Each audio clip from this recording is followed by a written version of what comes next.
Good morning, everyone. So, before I start the types of events, let me revise what we have done in the previous session. So, I may ask you few questions, correct? Can you please tell me what is the meaning of a sample space? Yes. What is the meaning of sample space? This was the very first term which we studied in probability. What is the meaning of sample space?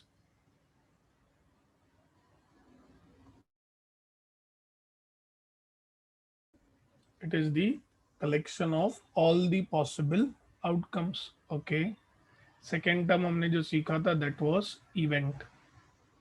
Correct. Event we studied as what? Any subset of a sample space is called an event. ठीक है. Any subset of sample space is called an event. Events are usually denoted by the capital letters. Then we studied if I have a coin, then there are two possible outcomes, say head and tail. If I am going ahead for two coins, then I have four possible outcomes. If I go ahead for three coins, then I have eight possible outcomes. In general, if I talk about the sample space, then I can say it is 2 raised to n, where n is nothing but what? The number of coins. Okay.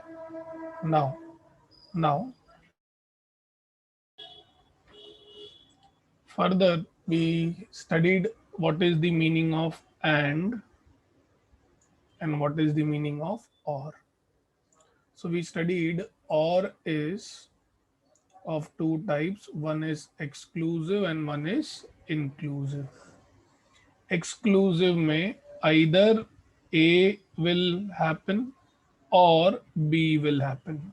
Either A or B. Inclusive may either A or B और both. Yes, याद है inclusive में या तो पहला या तो दूसरा या तो दोनों. भाई सी ए और सी एस और बोथ. चाय पिएगा या तो कॉफी पिएगा या तो दोनों ही पीता होगा. यहाँ पर अ पर्सन स्टेज इन मुंबई और इन लंदन. ठीक है. हमने और में यही सीखा. Any one of the condition is true, then the result is true. And means both the conditions must be true simultaneously. Simultaneously मतलब at the same time. यही नहीं, फिर हमने बेसिक डेफिनेशन जो है हमारा प्रोबेबिलिटी का. Probability of any event is number of favorable outcomes upon all the possible outcomes. Then और क्या सीखा हमने? यस, अगर किसी प्रोबेबिलिटी में अगर किसी इवेंट का प्रोबेबिलिटी ज़ीरो हो जाए तो फिर हम उसे क्या कहते हैं? अगर किसी इवेंट का प्रोबेबिलिटी ज़ीरो आ जाए तो ऐसे इवेंट को हम क्या कहते हैं?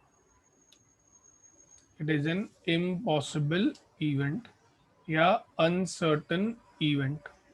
ठीक है. अगर किसी इवेंट का प्रोबेबिलिटी वन आ जाए तो अगर किसी इवेंट का प्रोबेबिलिटी वन आ जाए तो हम उसे कहते हैं सर्टन इवेंट या तो श्योर इवेंट. ठीक है. हमने ये भी देखा that probability of any event lies between 0 and 1. ठीक है. नाउ इसी बेसिस पर हम लोग आगे बढ़ेंगे. करेक्ट. ये सब कॉन्सेप्ट्स हो चुके हैं. इनके ऊपर हमने कई सारे सम्स भी किए हैं. कई सारे सम्स किए हैं. बहुत बहुत सारे सम्स किए हैं. अब हम आगे बढ़ेंगे to understand what do we mean by the types of events. ठीक है. What do we mean by the types of events. So let us begin with the events.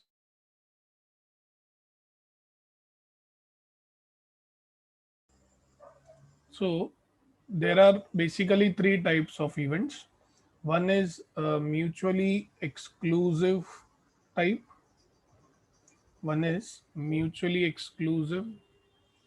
Another one is exhaustive.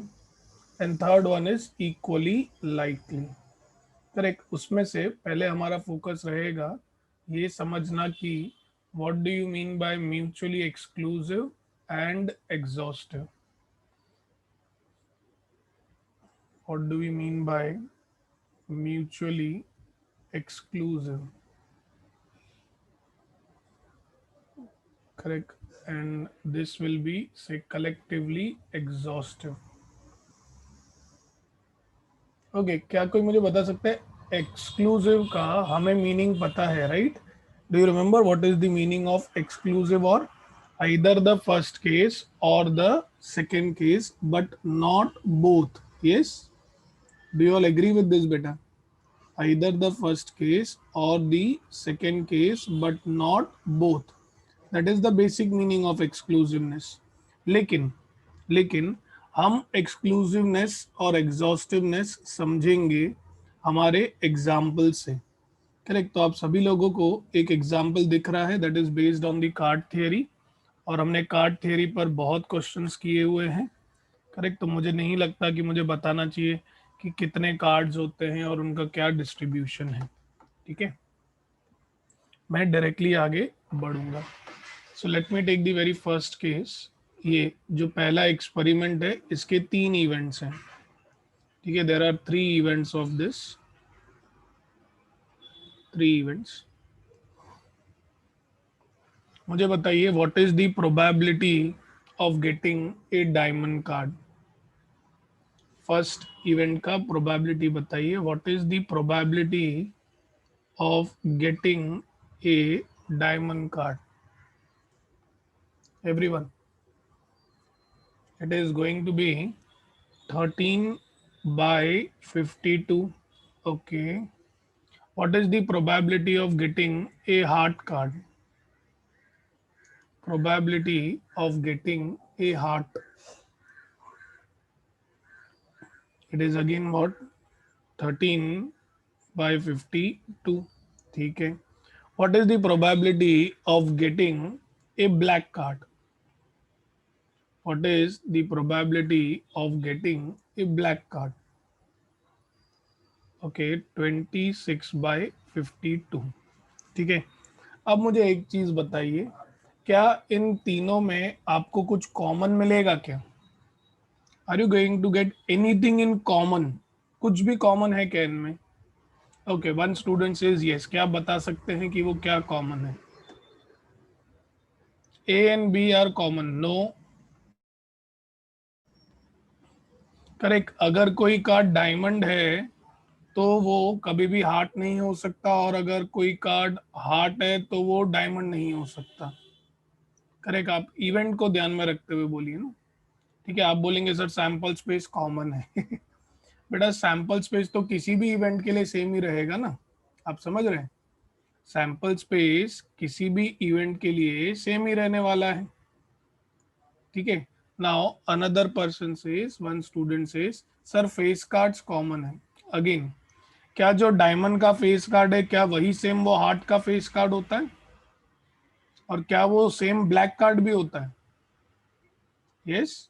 जब आप face card बोल रहे हैं, correct, या picture cards बोल रहे हैं, करेक्ट, तो डायमंड के पिक्चर कार्ड्स अलग होते हैं, हार्ट के पिक्चर कार्ड्स अलग होते हैं, वो रेड कलर में होते हैं, ब्लैक कलर के जो होंगे वो अलग होते हैं, राइट? तो ये दोनों बिट्स तो आपके गलत हो गए। अच्छा, तीसरा आप बोल रहे हैं हार्ट कार्ड। अरे हार्ट कार्ड रेड कलर में आता है, heart is in red colour, correct. C is black cards and diamond, correct. अब मुझे एक बात बताइए, करेक्ट, कि क्या आपको डायमंड कार्ड और रेड कार्ड में क्या कॉमन मिल रहा है? I am not getting that, आप लोग जो कह रहे हैं, because I can not feel anything is in common. Diamond cards, heart and black cards, these 3 events, there is nothing in common. Can you understand this बेटा? There is nothing in common. So it means जब मैं इन 3 events की बात करूंगा ना, तो या तो आपको डायमंड कार्ड मिलेगा, या तो आपको हार्ट मिलेगा, या तो ब्लैक मिलेगा। ऐसा कोई कार्ड नहीं मिलेगा जो 2 इवेंट्स में कॉमन हो। तो जब चीजें कॉमन नहीं हो, करेक्ट, इनका कॉमन कुछ भी ना मिले आपको, तो हम कहते हैं दे आर एक्सक्लूसिव। क्या कहते हैं बेटा हम लोग उसे? What we call this as exclusive. The events are exclusive, nothing in common.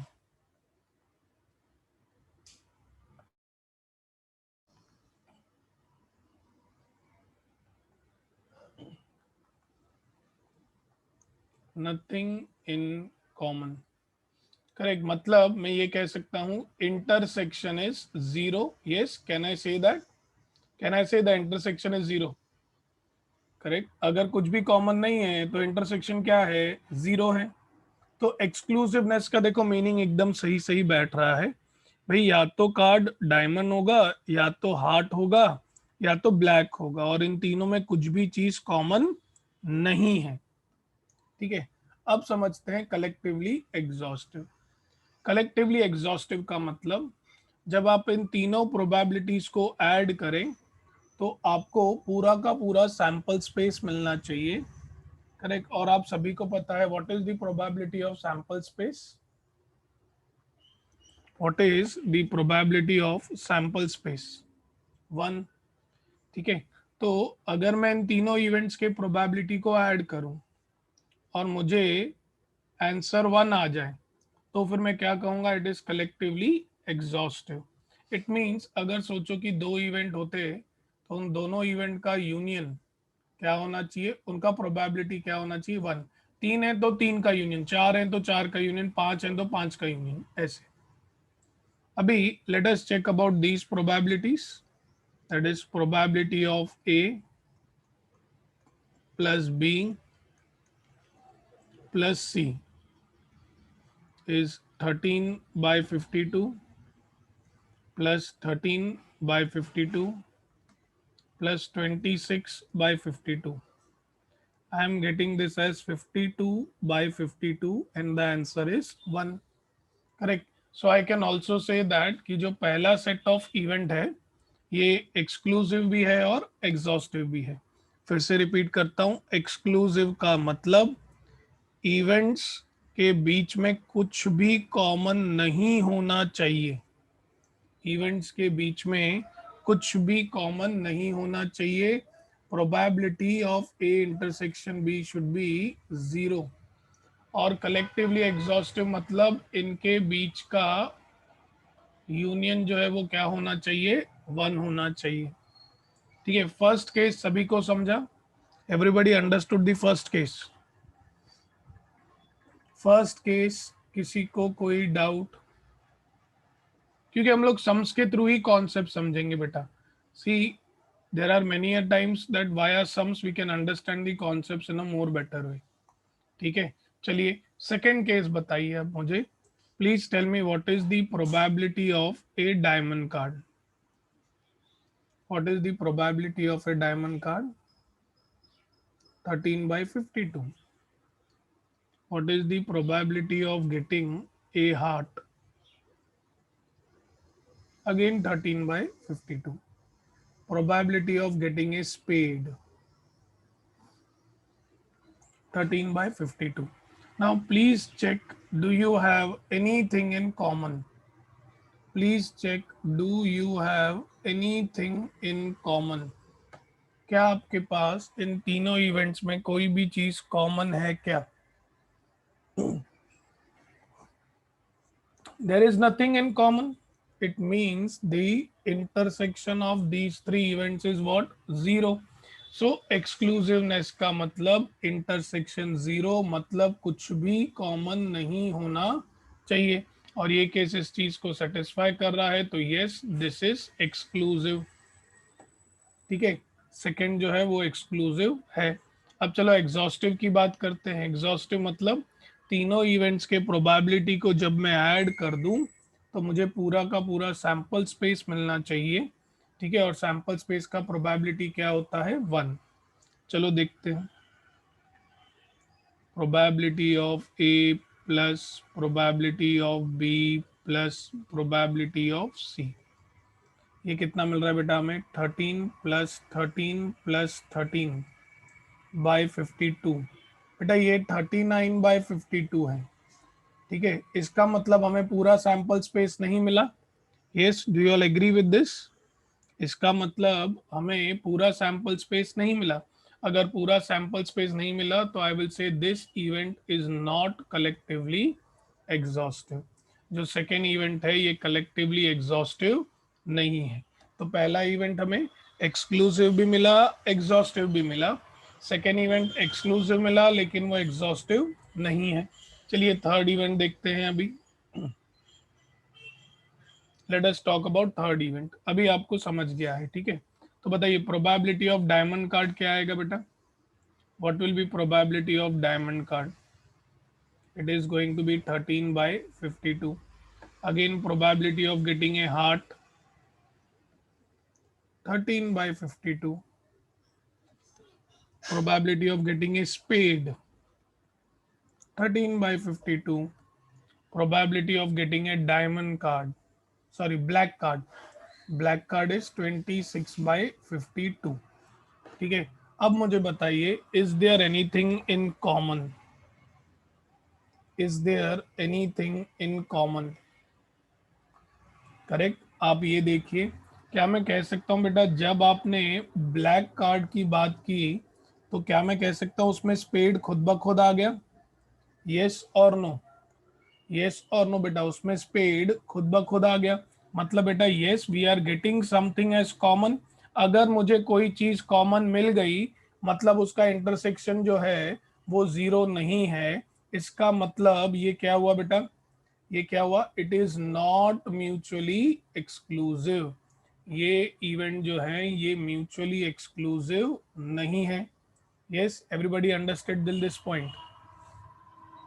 Everyone till this point any doubts to anyone बेटा? किसी को कोई डाउट कि कॉमन कैसे आया? कि कॉमन कैसे आया? ओके अब देखिए जब आप प्रोबेबिलिटी ऐड करोगे, करेक्ट, तो ये क्या होएगा? 13 plus 13 plus 13 plus 26 divided by 52। ठीक है, तो अब देखो यहाँ पर आप बोलेंगे सर ये तो सैंपल स्पेस 1 से भी बड़ा हो गया। तो मैं आपको याद दिला दूं बेटा, ये जो आप 13 कार्ड्स ऐड कर रहे हैं ना स्पेड के, क्या मैं कह सकता हूं वो ऑलरेडी कवर हो चुके हैं आपके ब्लैक कार्ड्स में? यस और नो? ये जो 13 आपने स्पेड कार्ड्स ऐड किए ये खुद ब खुद ब्लैक कार्ड्स में कवर हो चुके हैं। इसका मतलब हमने एक चीज दो बार गिन ली। याद है मैं ट्राइंगल बनाता था जब हम कार्ड थ्योरी यूज करते थे, फिर हम देखते थे कि कॉमन क्या है, फिर उसको हम लाइन ड्रॉ करते थे, डायगोनल लाइन, ये दिखाने के लिए कि आपने एक चीज दो बार गिन ली है। करेक्ट, आपको गिननी कितनी बार है? एक ही बार गिननी है।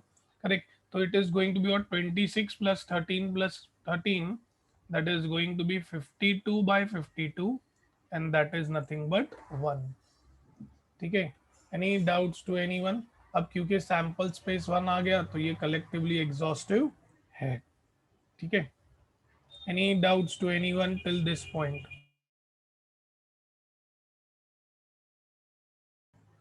Anybody having any doubts till this point? Okay, next, a probability of getting a diamond card. Probability of getting a diamond card again 13 by 52. Probability of getting a heart card, ठीक है, तो that is again 13 by 52। अब ये देखिए क्या दिया है event C, red card, it is 26 by 52। ठीक है, आप खुद बताइए is there anything in common? Is there anything in common? Okay, क्या कॉमन है? बताइए बताइए बताइए, व्हाट इज कॉमन? दिस, ये जो रेड कार्ड्स है ना बेटा, ये जो आपने 26 रेड कार्ड्स बोले, क्या मैं कह सकता हूँ इसके अंदर डायमंड भी आ गए और इसके अंदर हार्ट कार्ड भी आ गए? यस और नो? इनफैक्ट मैं ये भी कह सकता हूँ ना कि रेड कार्ड में ही डायमंड और हार्ट आ जाते हैं। यस और नो? इसका मतलब एक्चुअली देखेंगे तो पूरा का पूरा इवेंट ही आ चुका है इवेंट सी में। यस और नो? इवेंट ए और बी पूरा का पूरा ही आ चुका है। इसका मतलब yes we got something as common. So if we get something as common, it means it is not mutually exclusive. चलो अभी एग्जॉस्टिव की बात करते हैं. 13 plus 13 plus 26 divided by 52. Yes, that is going to be 52 by 52. Yes, that is 1. Yes, can I say this beta? Think over it. हाँ, क्या मैं कह सकता हूँ अरे सर टोटल जो है ना 52 आ गया. अरे ऐसे कैसे? टोटल 52 आ गया ना बेटा.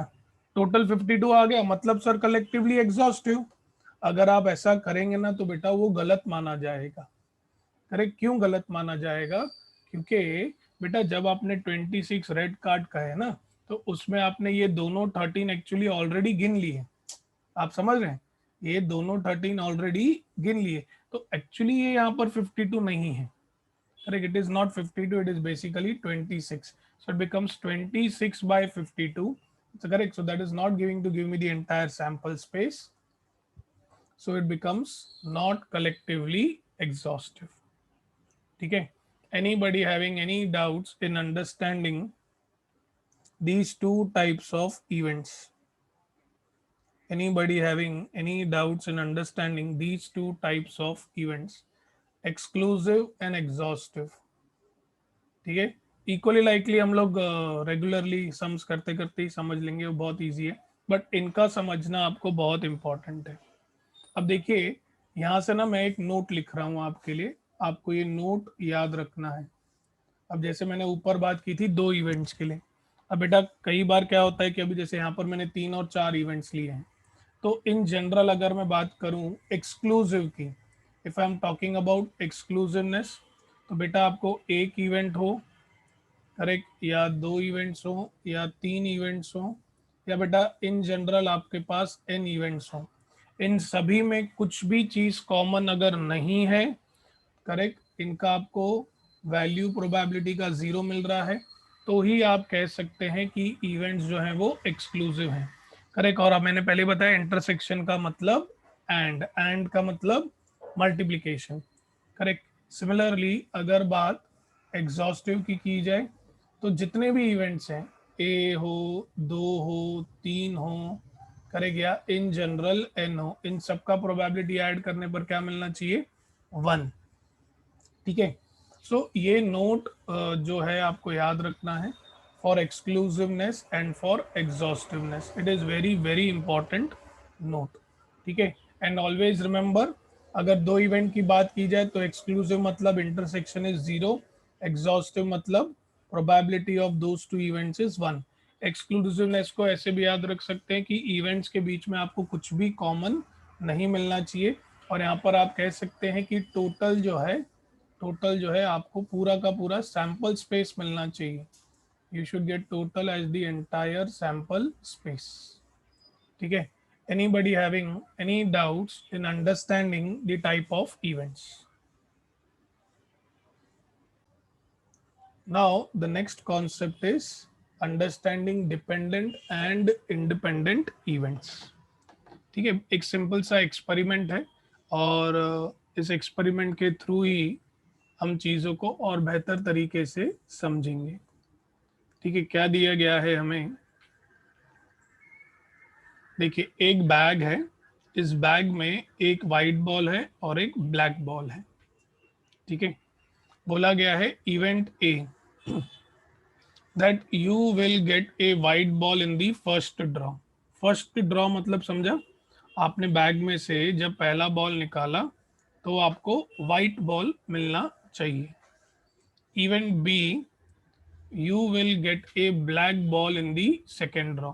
एक बार वाइट बॉल बाहर निकल गया तो फिर नेक्स्ट बॉल क्या निकलना चाहिए? ब्लैक बॉल निकलना चाहिए. ये दो इवेंट्स दिए गए हैं और आपको बोला गया है विदाउट रिप्लेसमेंट. सभी बच्चों को विदाउट रिप्लेसमेंट का मीनिंग याद है? करेक्ट. एक बार मैंने अगर बॉल बाहर निकाल के अंदर रख दिया, करेक्ट, तो अब मैं उसे करेक्ट दोबारा से अंदर नहीं डालने वाला. जबकि रिप्लेसमेंट में क्या होता है? Before I draw the second ball, याद आ रहा है क्या? Cards, even, odd, do you remember these things? We have done this right. With replacement में क्या होता है? सैंपल स्पेस चेंज ही नहीं होता है. आप समझ रहे हैं? विथ रिप्लेसमेंट में सैंपल स्पेस चेंज नहीं होता है. चलो अब इसको देखते हैं. एक एक करके आपको आंसर देना है और बहुत ही ध्यान से और सोच समझ कर. ठीक है, जो आंसर आप देंगे मैं पूरी कोशिश करूंगा उसे गलत साबित करने की और आपको समझाने की कि वो गलत किधर है। ठीक है, तो बताइए, correct, what will be the probability of A, correct, and then the probability of B. ये दोनों ही सक्सेसिव इवेंट्स हैं। सक्सेसिव इवेंट्स मतलब समझता है, एक इवेंट होगा उसके तुरंत बाद दूसरा इवेंट होगा। ठीक है, तो बताइए what is going to be the probability of A that you get a white ball in the first draw. Okay, सभी लोग कह रहे हैं 1/2। अब जैसे ही ये इवेंट हो गया तुरंत आपको दूसरा इवेंट करना है। ठीक है, तुरंत आपको दूसरा इवेंट करना है। What is going to be the probability of B. Okay, तो आप कह रहे हैं प्रोबेबिलिटी ऑफ बी इज 1 अभी। करेक्ट, अब मैं आपको ये, आपको बुरा लगेगा तो मैं उसके लिए एडवांस में ही सॉरी बोल रहा हूं, बट ये आंसर गलत है। This answer is wrong. अभी आप सोचेंगे सर हाउ। देखिए, प्रोबेबिलिटी का मतलब होता है चांसेस। ठीक है, करेक्ट, होने के चांसेस। अभी आपने मुझे कहा sir probability that the white ball will be drawn is half. Yes और नो, ये आप ही का आंसर है। आप सभी बच्चों ने ही ये आंसर दिया है, राइट? आप सभी लोगों ने कहा, तो आप अभी मुकर नहीं सकते। आपने कहा sir probability of getting a white ball is half. मैं मना नहीं कर रहा हूँ, यस इट इज ट्रू। लेकिन आप क्या बोल रहे हैं, the probability of black ball is 1। इसका मतलब समझ रहे हो? इसका मतलब ये बोल रहे हो कि इधर व्हाइट बॉल ही बाहर निकला है। यस और नो? करेक्ट। ये 1 आंसर कब आएगा बेटा, जब तुम बोलोगे कि सर ये जो प्रोबेबिलिटी जिसका हाफ है ना, इधर व्हाइट बॉल ही बाहर निकला है, तो ही अंदर प्रोबेबिलिटी 1 होएगा, क्योंकि अंदर अभी सिर्फ ब्लैक बॉल ही बचा। बट बेटा ये चांसेस है ना, these are the chances that the first ball drawn will be a white ball. नहीं निकला व्हाइट बॉल, पहला बॉल जो है सोचो ब्लैक बॉल निकल गया बाहर। अब दूसरा, अंदर ब्लैक बॉल है ही नहीं, तो तुम उसकी प्रोबेबिलिटी 1 कैसे बोल रहे हो? समझ रहे बेटा? Are you understanding the logic? मैं और स्लोली बोलता हूं और धीमे से। आप कह रहे हैं probability of A that the first ball drawn is a white ball. Correct. आपने कहा sir probability that the white ball drawn is half. क्यों? सर अंदर दो बॉल है ना, दो में से कोई भी एक निकलेगा, उसकी प्रोबेबिलिटी हाफ। मान लिया बेटा बात, बिल्कुल मान ली। और मैंने ये भी माना कि पहला वाइट ही निकला और अंदर ब्लैक है, तो आपने कहा 1। ठीक है, बिल्कुल सही, आपका थॉट प्रोसेस सही है। लेकिन प्रॉब्लम किधर आ रही है कि इधर आप ये सोच रहे हैं कि व्हाइट ही निकलेगा, और मेरा सवाल ये है कि अगर व्हाइट नहीं निकला, ब्लैक निकल गया, करेक्ट, क्योंकि ये क्या है, these are what, these are the chances, right? Do you all agree with this? These are the chances that the white ball will be drawn is 50%। But what if white ball is not drawn, black ball पहला बाहर आ गया। Correct, black ball पहले बाहर आ गया। अभी black ball अगर पहले बाहर आ गया, तो अंदर तो ब्लैक बॉल बचा ही नहीं। अगर अंदर ब्लैक बॉल बचा ही नहीं, तो तुम उसकी प्रोबेबिलिटी 1 कैसे बोल रहे हो? Correct, are you understanding this? Yes, सभी बच्चे साथ में हैं यहाँ तक? सभी लोगों को समझा कि ये वाला आंसर कैसे मैं बोल रहा हूँ कि गलत है? देखो, आंसर अगर आप ये समझ गए ना कि ये गलत क्यों है या हाउ इट इज रॉन्ग, तो फिर आप अपना दिमाग कहीं और भी और लॉजिक में अप्लाई कर सकते हैं। Now you give it a second try, keeping this concept in mind. Give it a second try.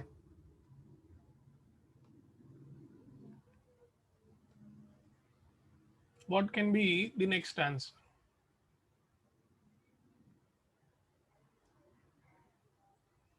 Okay, so the next answer turns up is, sir दोनों का प्रोबेबिलिटी हाफ एंड हाफ।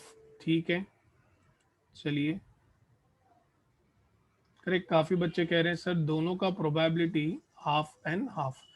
ठीक है बेटा, जो मैं ऊपर लिख रहा हूँ ना, that is probability of event है, और जो नीचे है that is probability of event B. ठीक है, यस। अभी आप सभी ने कहा sir probability that the white ball is drawn, correct, is 50%। Agreed, मान लिया, बिल्कुल मान लिया। करेक्ट, और वाइट बॉल ही निकला। ठीक है, लेकिन अगर वाइट बॉल ही निकला, करेक्ट। तो अंदर तो ब्लैक बॉल ही प्रेजेंट है और सिर्फ एक ही बॉल प्रेजेंट है, और सिर्फ एक बॉल प्रेजेंट है, और आप क्या बोल रहे हो उसकी प्रोबेबिलिटी इज हाफ, ऐसे कैसे? Are you understanding this? Yes, समझा क्या बेटा? ये हुआ फर्स्ट बिट। ये हुआ फर्स्ट बिट। अब सोचो कि व्हाइट बॉल नहीं निकला था। करेक्ट। आप सोचो कि व्हाइट बॉल नहीं निकला था। करेक्ट, ब्लैक बॉल बाहर निकला था। अब तो अंदर ब्लैक बॉल है ही नहीं, तो उसकी प्रोबेबिलिटी 1/2 हुई कैसे? करेक्ट।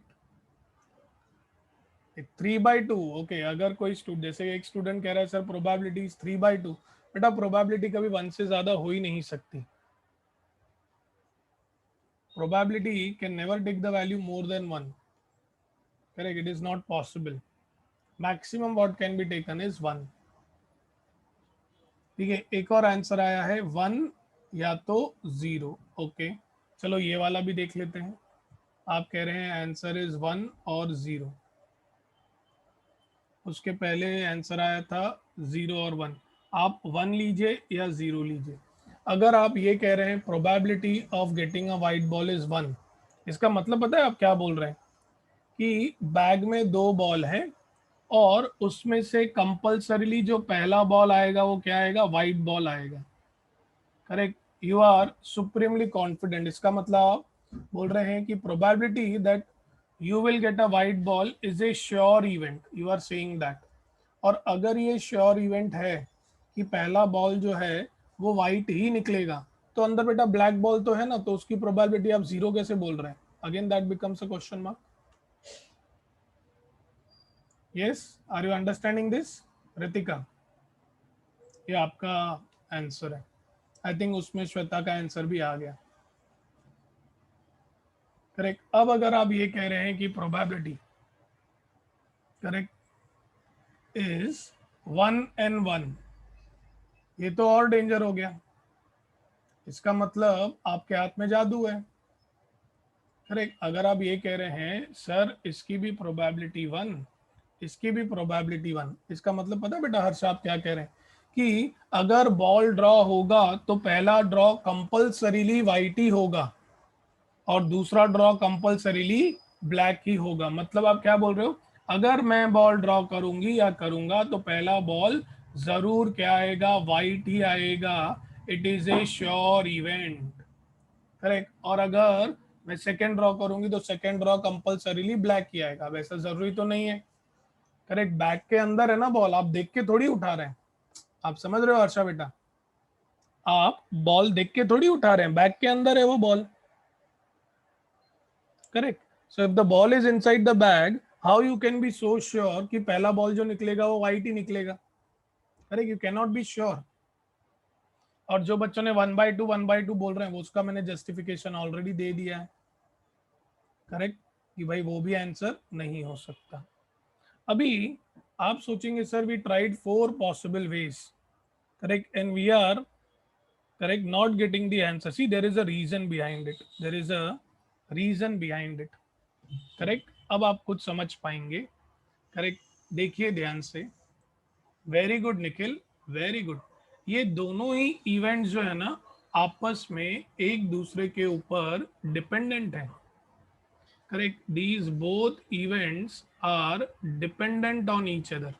वो डिपेंडेंसी फील करवाने के लिए ही ये एग्जाम्पल लिया गया है। करेक्ट, देखो कैसे बेटा। सेकंड यानी कि प्रोबेबिलिटी ऑफ बी क्यों चेंज हो रहा है? क्यों चेंज हो रहा है? क्योंकि इवेंट ए जो है उस पर मेरा प्रोबेबिलिटी ऑफ बी डिपेंडेंट है। कैसे? करेक्ट, देखो यहाँ पर फर्स्ट बिकॉज ऑफ बी। देखिए देखिए देखिए देखिए, अगर ए वाइट निकला ना तो फिर मैं बोल सकता हूँ बी 1 है। लेकिन अगर ए ब्लैक निकल गया तो फिर मेरे को बी का प्रोबेबिलिटी 1 से चेंज करके करेक्ट 0 पे करना पड़ रहा है। तो ये जितने भी प्रोबेबिलिटीज है ना बी के, जितने भी प्रोबेबिलिटीज हैं, all these probabilities of B are dependent on A. Yes, do you all agree with this? Yes or no? बेटा प्रोबेबिलिटी ऑफ बी चेंज कब हो रहा है? करेक्ट, जब इवेंट ए परफॉर्म हो गया। जब इवेंट ए परफॉर्म हो गया।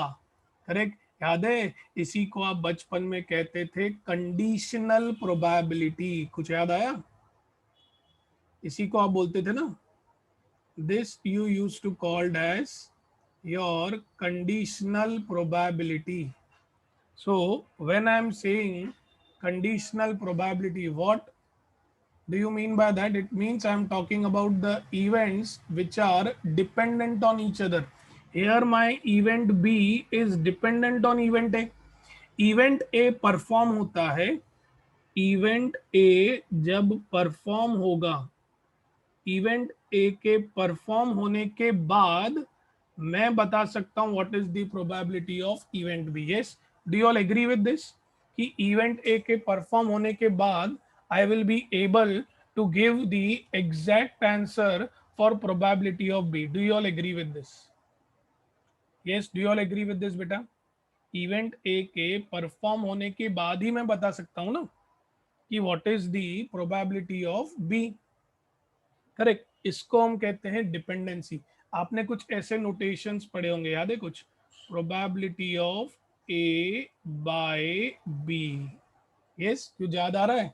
इसका मतलब क्या पढ़ते थे आप लोग? Correct, find the probability of B, sorry, find the probability of ए.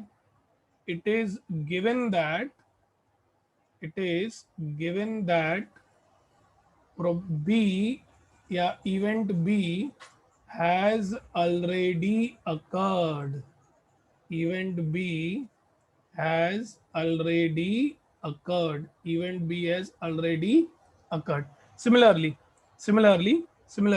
अगर मैंने आपको कहा कि प्रोबेबिलिटी ऑफ बी निकालो, तो तुम क्या बोलोगे? भाई ए पहले हो जाना चाहिए.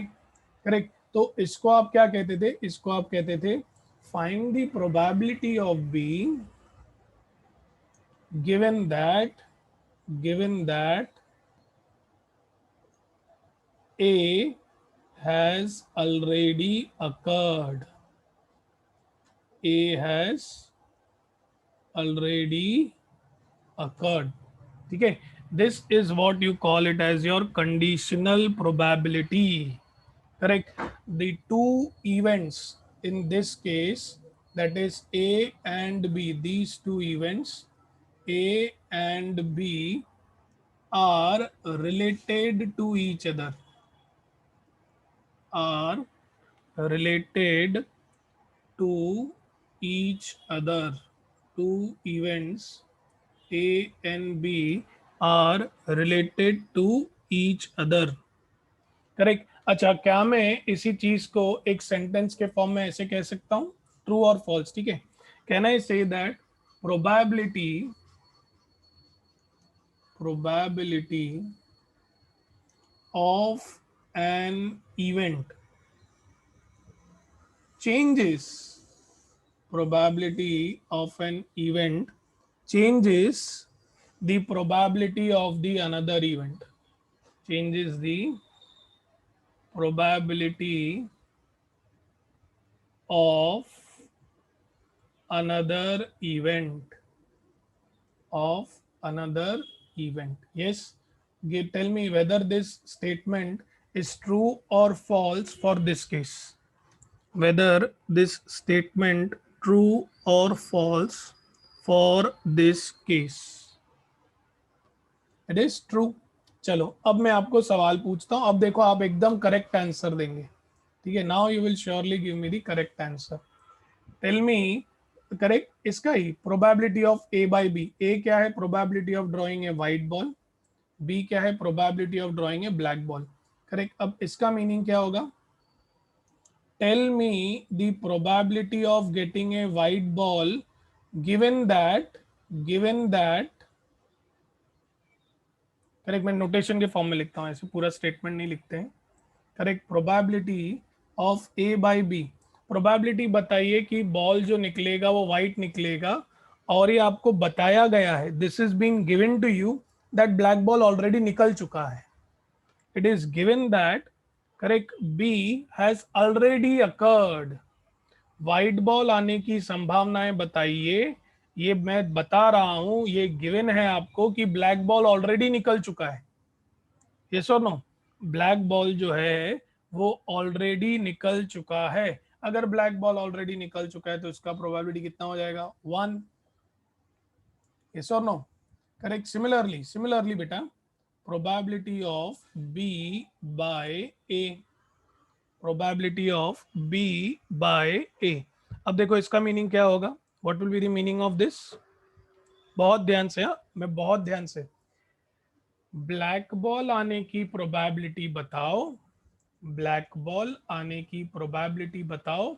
ये मैं बोल रहा हूं, ये गिवन है कि वाइट बॉल ऑलरेडी निकल चुका है, वाइट बॉल ऑलरेडी निकल चुका है, वाइट बॉल ऑलरेडी निकल चुका है. So again the probability is going to be 1. ठीक है. अभी अभी ध्यान से, अभी मैं एक छोटा सा ना ट्विस्ट कर रहा हूं, छोटा सा ट्विस्ट. अगर देखो मैं अगर ऐसे कहूं तो, करेक्ट, आपने सेट थियरी में कॉम्प्लीमेंट जरूर पढ़ा होगा. अब देखो मैं क्या बोल रहा हूँ, probability of a white ball given that B complement. B complement मतलब क्या, बी क्या है कि ब्लैक बॉल निकला है, तो बी कॉम्प्लीमेंट क्या होगा, ब्लैक बॉल नहीं निकला है. ठीक है, everybody understands this basic logic. अगर मैंने ऊपर से कॉम्प्लीमेंट दे दिया मतलब नॉट हो जाता है, राइट. अगर बी है कि ब्लैक बॉल निकलेगा तो बी कॉम्प्लीमेंट क्या होगा, ब्लैक बॉल नहीं निकलेगा. अब ध्यान से, हाँ बहुत ध्यान से, बहुत बहुत ध्यान से इस स्टेटमेंट को समझो और फिर आंसर देना. प्रोबेबिलिटी ऑफ ए, यानी कि मुझे वाइट बॉल आने की चांसेस बताओ. ठीक है, मुझे वाइट बॉल आने की चांसेस बताओ, और मैं ये बता रहा हूं कि ब्लैक बॉल बाहर नहीं निकला है. ठीक है, tell me what is the probability of white ball given that black ball बाहर नहीं निकला है. ठीक है, इसका मतलब समझो, ब्लैक बॉल अगर बाहर नहीं निकला है तो कौन सा बॉल बाहर निकला होगा बेटा, ब्लैक बॉल अगर बाहर नहीं निकला है तो कौन सा बॉल बाहर निकल गया होगा, व्हाइट. और मैं व्हाइट की प्रोबेबिलिटी पूछ रहा हूं, आप समझ रहे हो बेटा, did you understand this. Yes, तो इसका आंसर क्या हो जाएगा, 0. यस और नो. चलो एक बार फिर से, एक बार फिर से. करेक्ट, इसको है ना लिख के रख, चलो लिख के समझाता हूं. इसका मतलब होता है कि ब्लैक बॉल नहीं निकला है. अगर ब्लैक बॉल नहीं निकला है तो कौन सा बॉल निकला होगा, ब्लैक बॉल नहीं निकला है तो कौन सा बॉल बाहर निकला है, व्हाइट बॉल. ठीक है, अगर व्हाइट बॉल ऑलरेडी बाहर है तो उसकी प्रोबेबिलिटी अगर मैं पूछ रहा हूं तो क्या होगी, 0 होगी. Yes, do you all agree with this बेटा.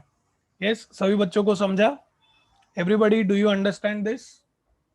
यस. अभी एक और बेटा, आखिरी बेटा.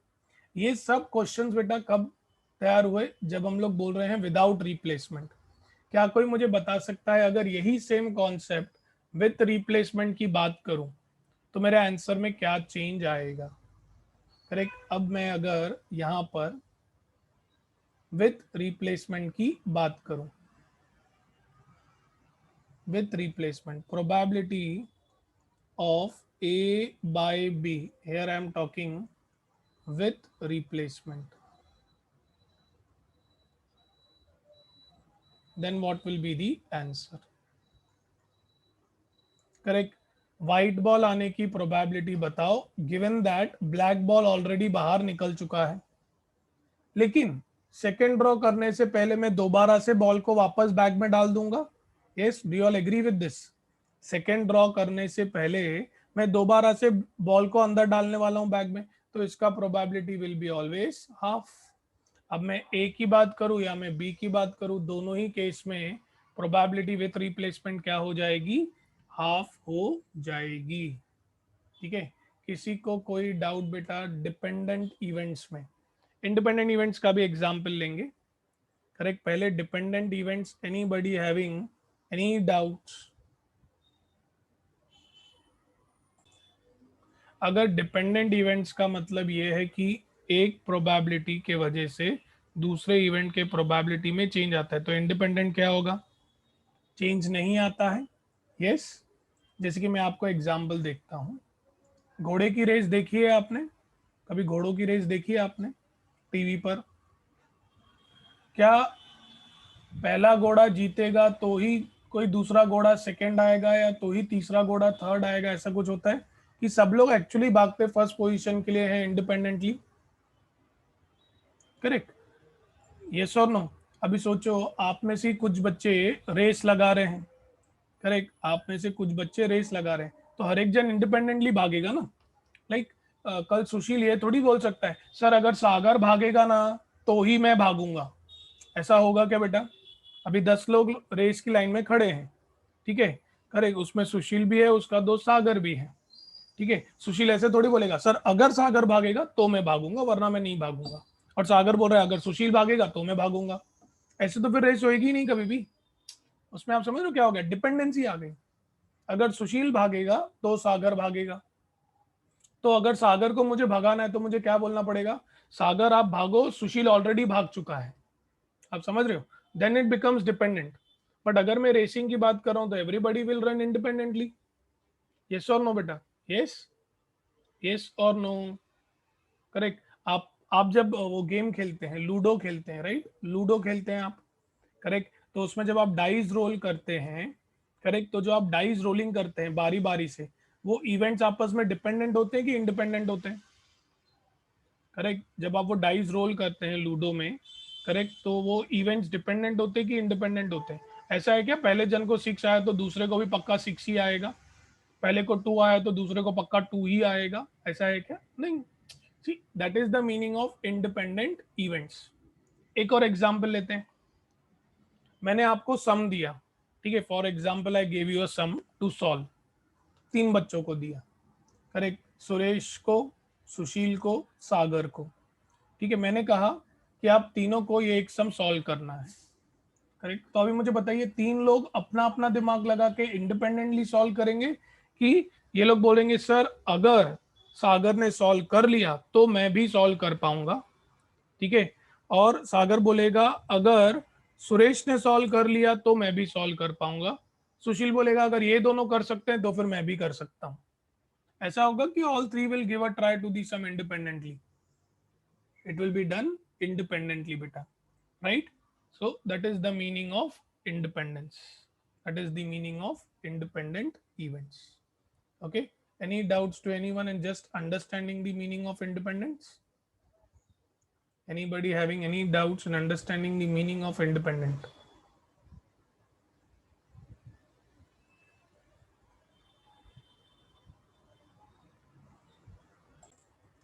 Now let us study the rules of probability. Rules. सबसे पहली चीज यूनियन की बात की जा रही है बेटा, ठीक है। तो यूनियन का मतलब जैसे मैंने पहले भी कहा है, I can say it is से प्रोबेबिलिटी ऑफ ए और बी। और का मतलब होता है यूनियन। या तो आप और लिखिए, या तो आप ए यूनियन बी लिखिए, या तो फिर आप probability of A plus B लिखिए, करेक्ट। क्योंकि आपको पता है और का मतलब हमने सीखा है, it is what? Plus. Yes, do you remember बेटा? पीएनसी बेटा पूरा चैप्टर किया है हमने। और का मतलब होता है प्लस यूनियन। तो यूनियन को हम इन 3 तरीकों से लिख सकते हैं, ठीक है। लेकिन जब मैं आपको ए यूनियन बी बोलता हूं उसका मतलब क्या होता है? Search elements, search elements which are in A, which are in A as well as in B, correct. ऐसे एलिमेंट्स जो ए में भी हैं और बी में भी हैं। यस और नो? यस और no? Can I say this diagram is correct? A union B मतलब एलिमेंट्स जो ए में भी हैं, बी में भी हैं और दोनों में भी हैं। इसका मतलब ये किस टाइप का और होता है बेटा? इंक्लूसिव टाइप ऑफ और होता है। यस और नो? यस और no? It is what? An inclusive type of A or. तो इसके ऊपर है ना, आपने फॉर्मूला की थी बेटा बचपन में, बचपन की सारी फॉर्मूलेज याद करेंगे हम लोग। चलिए, सबसे पहली पहली फॉर्मूला जो आपने सीखी थी, that was probability of A union B। probability of A union B क्या पढ़ा है आपने? probability of A plus probability of B minus probability of A intersection B, ठीक है। चलो अब इसी में ना मैं आपसे एक सवाल पूछूंगा, ठीक है, क्योंकि आपने अभी अभी इवेंट्स पढ़े हैं, राइट? अभी अभी आपने इवेंट्स पढ़े हैं। अब इसमें अगर आपको मैं कहूं if A and B are exclusive events, if A and B are exclusive events, exclusive events मतलब आप सभी लोगों को पता है, राइट? तो क्या आप मुझे बता सकते हैं कि इस फॉर्मूला में क्या चेंज आएगा? What will be the change in this फॉर्मूले? अगर ए और बी एक्सक्लूसिव इवेंट्स हैं, तो एक्सक्लूसिव इवेंट्स होने की वजह से क्या होता है? There is nothing in common. If there is nothing in common मतलब इंटरसेक्शन हो जाता है जीरो। अगर इंटरसेक्शन हो जाता है जीरो, तो मैं ये कह सकता हूं it is going to be probability of A union B is equal to probability of A plus probability of B? Yes or no, beta? Yes or no? Let me remind you that if I talk about events to be exclusive, then their intersection is zero. If I talk to you about the events are exhaustive, then their union is one. Okay? Yes, first bit. Any doubts to anyone? Correct, union का meaning सभी बच्चों को समझा होगा। ठीक है, अभी intersection की बात करते हैं बेटा। Let me talk about intersection. Intersection को मैं क्या क्या कह सकता हूँ? I can say it is probability of से ए एंड बी। ठीक है, ए एंड बी, या उसको ऐसे भी कह सकता हूँ ए इंटरसेक्शन बी। और मुझे पता है एंड का मतलब मल्टीप्लीकेशन, मतलब मैं ये भी बोल सकता हूँ P of A. I can also say it is nothing but P of ए। और इंटरसेक्शन मतलब क्या बेटा? जो ए में भी है और जो बी में भी है, which is present in A as well as in B. Can I say this is going to be the intersection area? Correct, इसका मीनिंग क्या होता है? Correct, elements which are present in A as well as in B. Yes और no? Common common elements, common elements, right? अभी बहुत ध्यान से बेटा। करेक्ट, इधर से मैं आपको एक और कॉन्सेप्ट जो है वो बताना चाहूंगा, कॉम्प्लीमेंट वाला। ठीक है, तो पहले एक बार मैं कॉम्प्लीमेंट कर लूँ, फिर मैं आपको वो कॉम्प्लीमेंट वाला कॉन्सेप्ट जो है वो समझाता हूं। ठीक है, डिफरेंस का पहले मतलब सुन, नहीं चलो पहले कॉम्प्लीमेंट समझते। कॉम्प्लीमेंट मतलब क्या होता है? ऐसे एलिमेंट्स, करेक्ट, जो ए को बिलोंग नहीं करते। जैसे कि इस केस में आप देख सकते हैं, अगर मैं आपको कह रहा हूँ ना A complement, it means I am talking about the area which is outside A. Correct, I am talking about the area which is outside A. That is the meaning of what? A complement. Such elements which are not present in A are called as complement of A.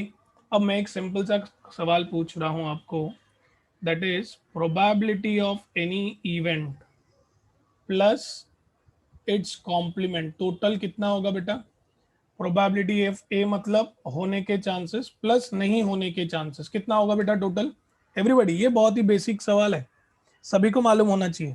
होने के chances plus नहीं होने के chances, total कितना हो जाएगा? One. कि probability one से ज्यादा तो होता नहीं है। अच्छा, क्या मैं इसमें से कह सकता हूं कि अगर किसी ने आपको प्रोबेबिलिटी ऑफ ए कॉम्प्लीमेंट पूछा, तो ऑल्जेब्राइकली कहना है say it is going to be one minus probability of A? बेटा अगर दोनों को मिलाकर टोटल वन है, ठीक है, तो ए कॉम्प्लीमेंट क्या आएगा? One minus P of A. Similarly probability of, किसी ने ए पूछ लिया तो आप क्या कह सकते हैं? One minus probability of A complement. Yes, do you all agree with this बेटा? Do you all agree with this? Any doubts to any one? Anybody having any doubts? Correct, अभी बचपन के कुछ लॉज आपको याद दिला दें। इसके ऊपर आपने डी मॉर्गन्स लॉ सीखे हुए हैं, याद है क्या? कॉम्प्लीमेंट्स के ऊपर। Yes, do you remember the name? De Morgan's law.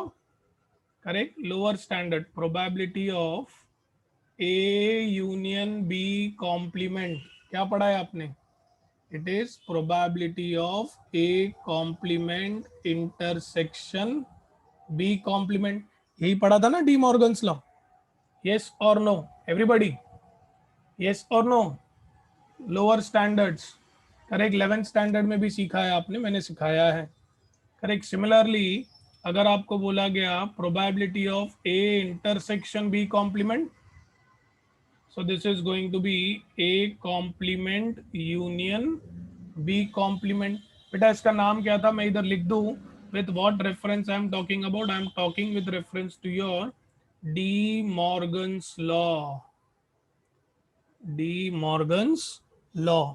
चलो अब मैं आपसे बात करूंगा difference. What do you mean by difference of a set? अगर मैं आपको ये कहूं probability of A minus B, correct, तो ए माइनस बी का मतलब क्या होता है, बी के जो एलिमेंट्स ए में है उनको निकाल दो, राइट। ए माइनस बी का मतलब बी के जो एलिमेंट्स ए में है उनको निकाल दो, ठीक है। तो जब मैं आपको ये कहता हूं तो बेसिकली हम क्या करने वाले हैं पता है, correct.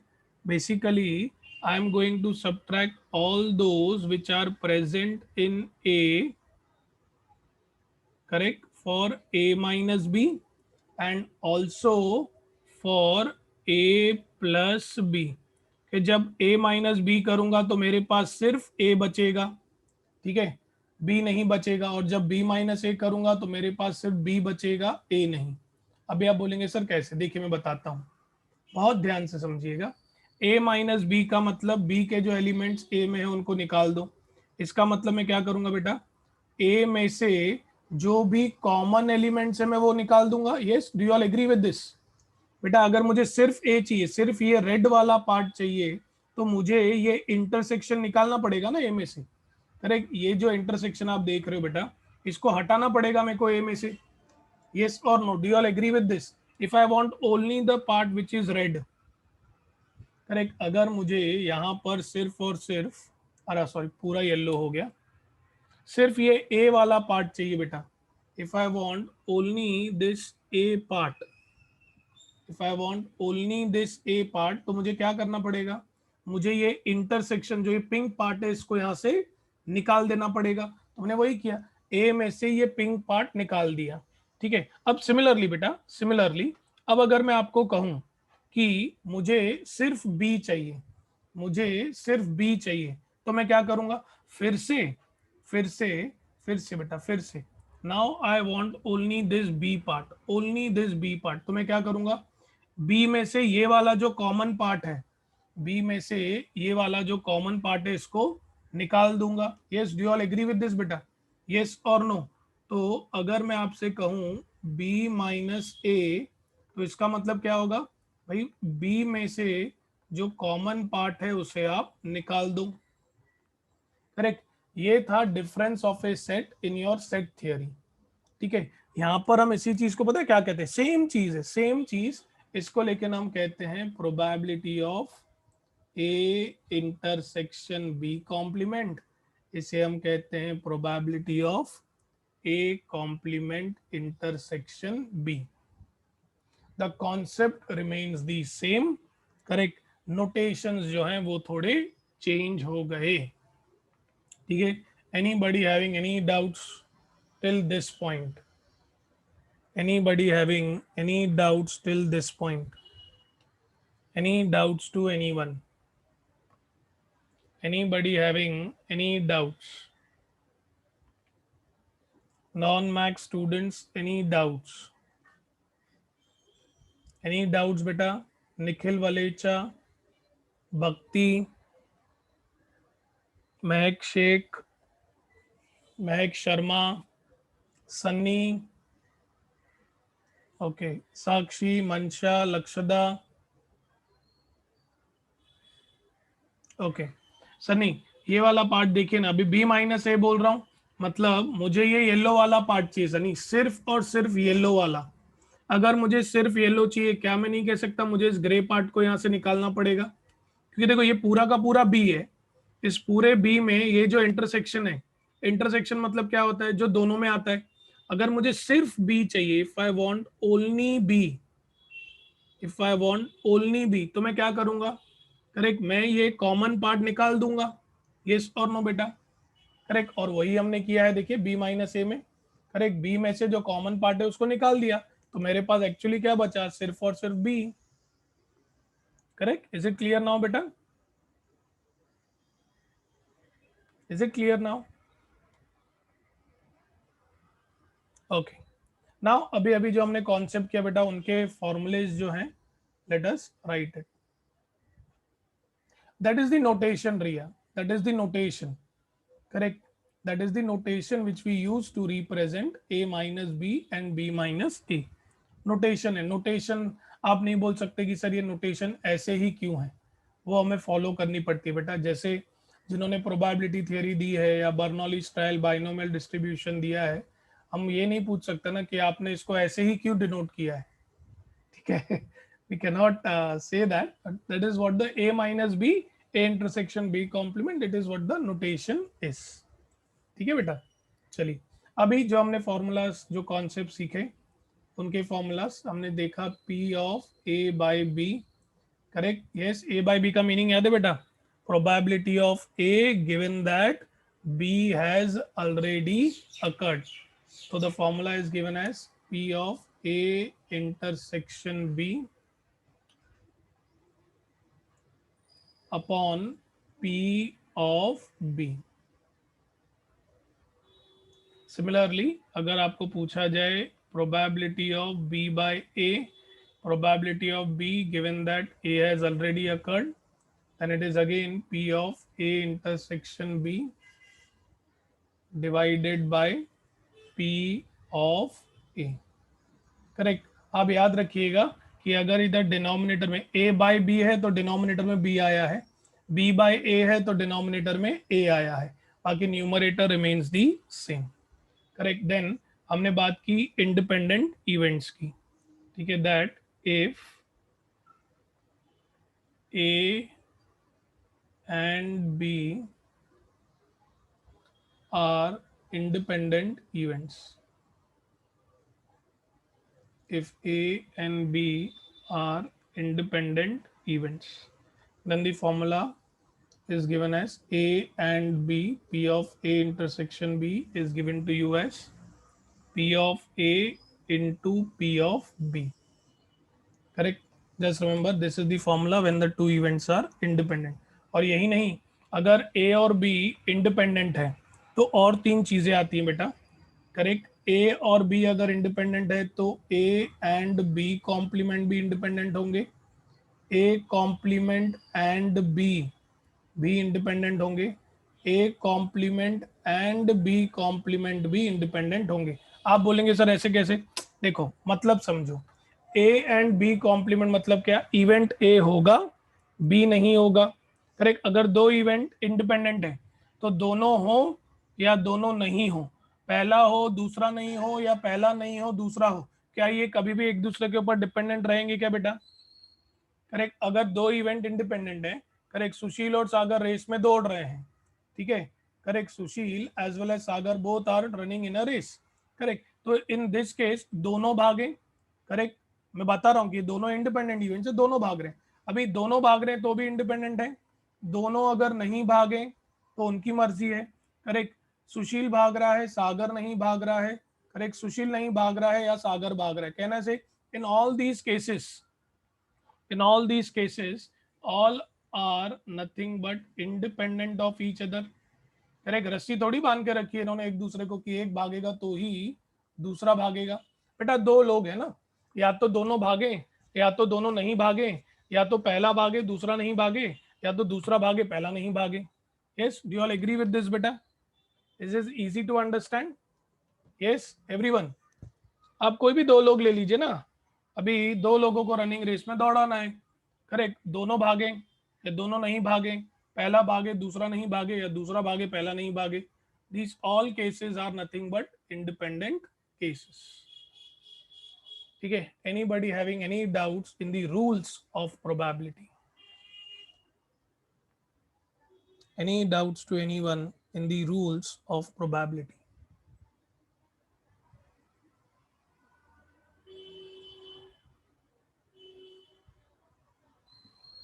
Any doubts to anyone in understanding exclusive and exhaustive events? No. Okay. Any doubts to anyone in understanding dependent and independent event, जिसको conditional probability भी कहा जाता है? Any doubts to anyone in understanding dependent and independent events? Okay, last, these are the various formulas and the rules of probability. Any doubts to anyone? All these formulas should be known to you. That is given in the question. That is given in the question. Is it okay? So we will stop here. Correct. In the next session, we are going to practice lot many sums on these concepts. Okay. So see you all in the next lecture. Until that, stay home, stay safe, have a great day ahead. Thank you, everyone.